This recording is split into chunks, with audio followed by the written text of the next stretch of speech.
नमस्कार दोस्तों, आज के स्टॉक लर्निंग में जानेंगे एक वेब बेस्ड सॉल्यूशंस और कह सकते हैं इन्वेस्टमेंट कंपनी को लेकर के। कंपनी का नाम है जुपिटर इन्फो मीडिया। वैसे इसकी वेबसाइट्स पर जब देखते हैं तो ये कहती है कि एसएमई में है और सिस्टम में इंडिया के अंदर, और जो एसएमई के लिए सर्विस देती है उसमें कहती है कि हमारे पास जीम ट्रेड डॉट कॉम है और जीम वेलो पेज इनकी वेबसाइट्स है शायद, और इंडिया नेट जोन्स वेबसाइट्स है, जिसमें सबसे ज़्यादा कहती है कंपनियां जो कि ये B to B services directly या डायरेक्टली करीब 5 लाख इंडिया प्रोडक्ट को लेकर के प्रोफाइल है इनके पास। और कहती है India leading business in the yellow pages with the 20 lakh plus listing है इनके प्रोडक्ट को लेकर के। चलिए आज इसे स्टॉक के बारे में जानेंगे, जहाँ पे स्टॉक में ये क्या देखने को मिलता है। देखने को ये मिली, पहली दफा बताऊं, ये जो कि कुछ वेबसाइट्स होती है वो कहती है कि ये हाई वैल्यूड इन्वेस्टमेंट वाला स्टॉक्स होता है। उसमें देखा गया, मैंने इसको थोड़ा सा पॉइंटर लिया और समझने का प्रयास कर रहा हूँ। तो देखने को ये मिले जो 1 महीने के चार्ट में देखने को मिलते हैं कि 7% के अपर साइड के लिए जंप किया है।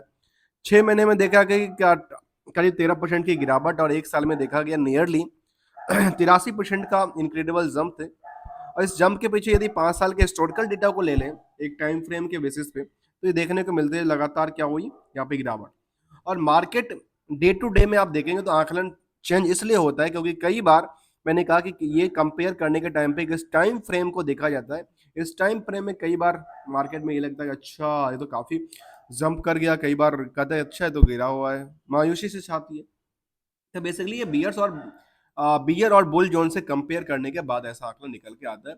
चलिए आज हम जानते हैं जुपिटर इन्फो मीडिया को लेकर के, क्या क्या मार्केट को लेकर के, इनको लेकर के क्या क्या मार्केट पोटेंशियल है, क्या बन गई फंडामेंटल, क्या इस लेवल पे चार्ज इनको सपोर्ट दे रही है पिछले 6 महीने से या फिर 1 महीने से। चलिए जानते हैं। जहां पे देखा गया कि इनकी बुक वैल्यू करीब 22 रुपए के आसपास और करंट मार्केट प्राइस इनका 37, अर्थात सिंपल से देखा जाए तो करीब कितना, बुक वैल्यू से केवल 164% की उछाल है। अब आते हैं, एक आकलन ये है जो इनका इंटरेस्टिक वैल्यू के बारे में क्या कहते हैं। इंटरेस्टिक वैल्यू के बारे में कहते हैं करीब 90 के आसपास, अर्थात ये हुआ जो कि बुक वैल्यू है, बुक वैल्यू से कई कई गुना, करीब करीब 4 गुना मान लेते हो, 4 सवा 4 गुना। क्या है इनकी इंटरेस्टिक वैल्यू का मतलब होता है अंदर लैंडिंग एसेट्स वैल्यू, अर्थात सिंपल समझने में ये आती है कि इनकी जो नेटवर्थ है और एसेट्स है वो काफी वैल्यूएशंस में पड़ी हुई है। अब ये तो था एक आकलन। अब आते हैं एक दूसरा आकलन जिसका नाम है स्टॉक के पी के बारे में। कहते हैं कि स्टॉक का पी वो दर्शाता है कि यहाँ पे कितनी की क्राउड है। मैं ये सिंपल समझता हूँ इसका क्राउड क्या है। यहाँ पे क्राउड की तादाद देखा जाए तो क्राउड में देखें तो करंट जो प्राइस है उसको दो तरह से आकलन करते हैं पीई को लेकर के। एक तो कहते हैं कि इसको ईपीएस से डिवाइड कर दीजिए तो ये निकल के आ जाती है। ईपीएस अब डिवाइड करेंगे तो फिर आपकी स्टॉक पी आते हैं, और हम कहते हैं ईपीएस में ये देखना है कि कितनी परसेंट लोग ये ईपीएस के बेसिस पे स्टॉक को खरीदने के पीछे लगे हुए हैं। तो वो कहते हैं कि ईपीएस यदि 5 रुपया 45 पैसे का पर शेयर का है, जहां पे फेस वैल्यू कहता है कितना, 10 रुपए का, अर्थात ये होगा नॉमिनल वैल्यू 10 रुपए का, जो जो वैल्यू है उसका कितना 50% का ग्रो करती है। यहाँ पे ईपीएस पे 50% क्या करती है ना, अर्निंग करके देती है। 50% अर्निंग के बेसिस पे इसमें कितनी परसेंट, 6 गुना 7 गुना की तादाद में भीड़ खड़ी है, जिसका नाम स्टॉक की प्राइस देखा गया तो बनती नजर आती है। अब आते हैं, क्योंकि ये दोनों आपस में कनेक्टेड होते हैं, क्योंकि ये प्राइस जैसे होगा तो मूवमेंट दोनों की चलती जाती है। अब आते हैं इंडस्ट्रियल के पी का आकलन करें तो वो कहते हैं करीब 33 के आसपास। यदि इन दोनों को आकलन करके देखें तो इसके हिसाब से कितना जंप करेगा। मैं ज्यादा नहीं कहता हूँ, केवल केवल यदि मैं इसको 4 गुना मान लूँ, 5 गुना मान ले, सीधा सीधा एवरेज के हिसाब से 5 गुना यदि जंप करती है तो कहाँ जाएगी। 5 गुना यदि जंप करती है तो जाएगी सीधे सीधे 150। मैं सीधे सीधे देखूं तो 150 के आसपास जा सकती है। तो क्या इनका पोटेंशियल बनती है 150 के आसपास जाने वाली। एक तो सवाल ये बनता है, क्या 150 जा सकता है फ्यूचर में, या इसका कुछ और भी एंगल्स कहता है जिसके बेसिस पे ये दबी पड़ी है इंडस्ट्रियल के बेसिस पे। तो चलिए अगले पड़ाव पे देखें तो इसके बारे में कहती है आरओसी कहती है करीब नियरली 40% का, आरओई कहती है करीब 27% का। डिविडेंड का कोई ट्रैक रिकॉर्ड नहीं है, प्रमोटर्स होल्डिंग है 70%। और ये भी एक टॉपिक है किसको लेकर के, रिकंसिलेशन को लेकर के, क्या प्रमोटर्स ने अपनी पोजीशन में एक तो प्लेस तो नहीं किया हुआ है, दूसरा उन्होंने अपनी पोजीशन को जो प्रमोटर्स होल्डिंग है उसको क्या उन्होंने बिकवाली के प्रेशर में तो नहीं देख रहे हैं। इसके बाद डेट टू इक्विटी के बारे में कहती है कुछ भी नहीं है, अर्थात डेट्स टू इक्विटी क्या कहती है, फ्री करती है। मतलब इस एंगल से देखें तो पहला एंगल क्या कहती है, इसको सपोर्ट देती है, दूसरे एंगल क्या कहती है, ये भी सपोर्ट देती है। अब एक सवाल बनता है जो कि नजर में आती है, उसका नाम है करंट रेशियो। और करंट रेशियो में टिकी है इसका वैल्यू। ये मैं क्यों कहता हूं पता है, क्योंकि करंट रेशियो वो पार्ट है जो सेल्स का वो पार्ट को देखा जाता है जो कि उधार क्रेडिट पे पड़ा हुआ है। ऐसा हो सकता है कि इसमें क्रेडिट ना भी हो और हो भी, इसके लिए क्या करना है, इसके लिए डीप एनालिसिस की जरूरत होगी, जहां पे हम चलेंगे इसके करंट रेशियो को लेकर के, जो कि हम अपने हर एक स्टडी में कहते हैं। जो कि ईपीएस है, और ये प्रॉफिट के पार्ट की बात करूं तो प्रॉफिट एक दिखावा है। उस दिखावा के पीछे जो है ना, आपको बैलेंस शीट को जानना जरूरी होगा, तभी आपको एग्जैक्टली पता चलेगा उस कंपनी को लेकर जो आखिर क्या इसकी मोटिविटी है और क्या इनकी पोटेंशियल बनती नजर आती है। चलिए, जहाँ पे नंबर ऑफ शेयर की बात करती है करीब 1 करोड़ है। 1 करोड़ के हिसाब से क्या हो, मार्केट में बहुत ज्यादा मायने, एसएमई की कंपनी है, करीब 32 करोड़ के आसपास की इनकी टोटल मार्केट कैप होती है। मार्केट कैप को कैप्चर करना बहुत बड़ी बात नहीं है, क्योंकि मार्केट में बड़े बड़े बिग बॉस बैठे हैं जो एक ही ट्रेड में करीब 37 करोड़ 50 करोड़ का ट्रेड लेके बैठते हैं।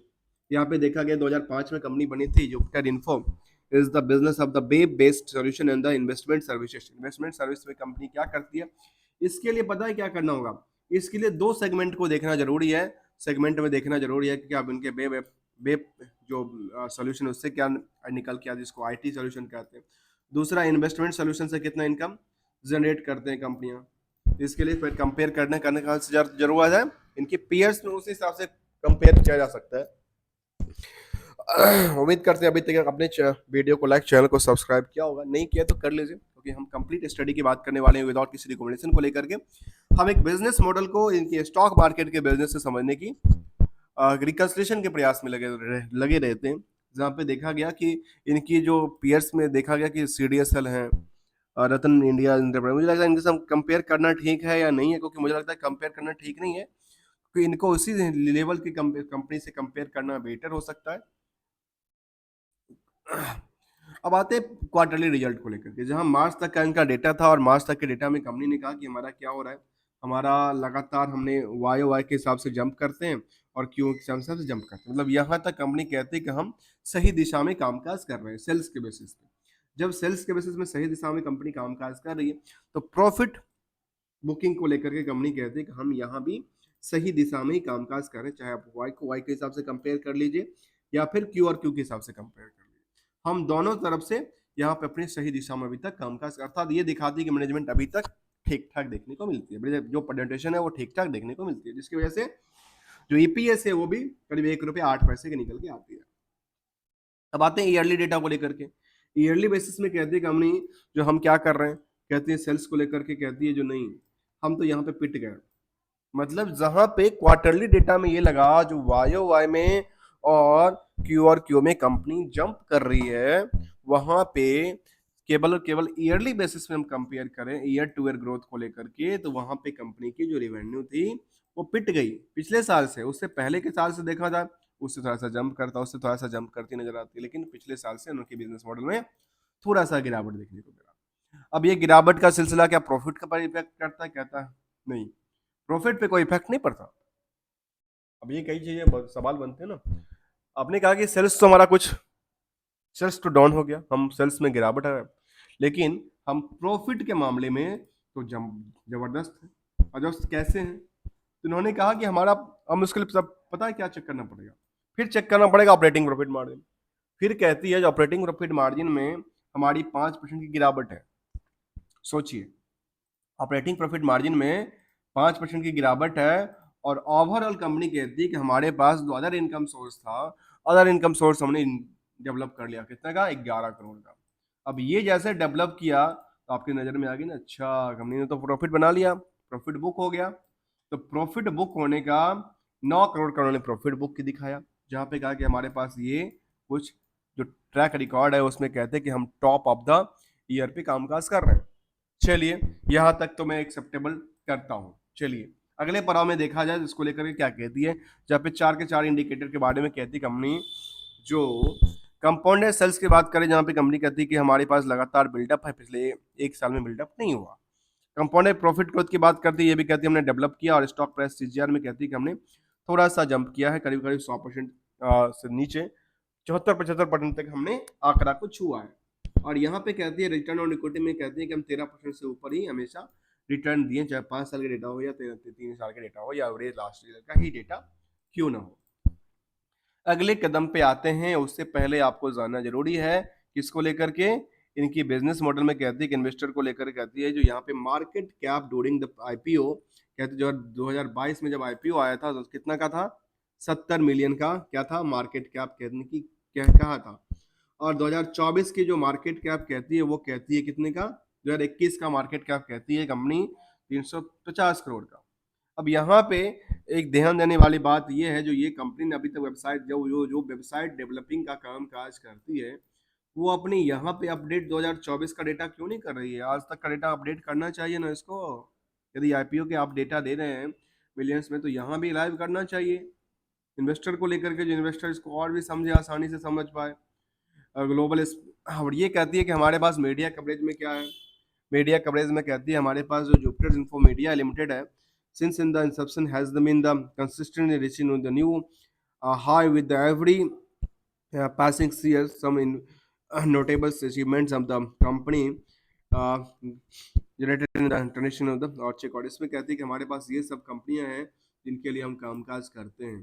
जो कंपनी की लिस्ट आप देख रहे हैं ना, ये कहते हैं हमारे पास ये सब कंपनियां निकल के आती, चाहे बीएससी के लिए कामकाज करती है, इसके लिए करती है, माई ग्लोबली के लिए करती है, सीएनबीसी के लिए करती है, ये सब कंपनी का इंडियन मैनेजमेंट के लिए करती है। तो इन सब का ये कह सकते हैं कि ये क्या है, सिलिकॉन इंडिया इस क्या कह सकते हैं इसको, क्लाइंट लिस्ट इनके लिस्ट में निकल के आती है।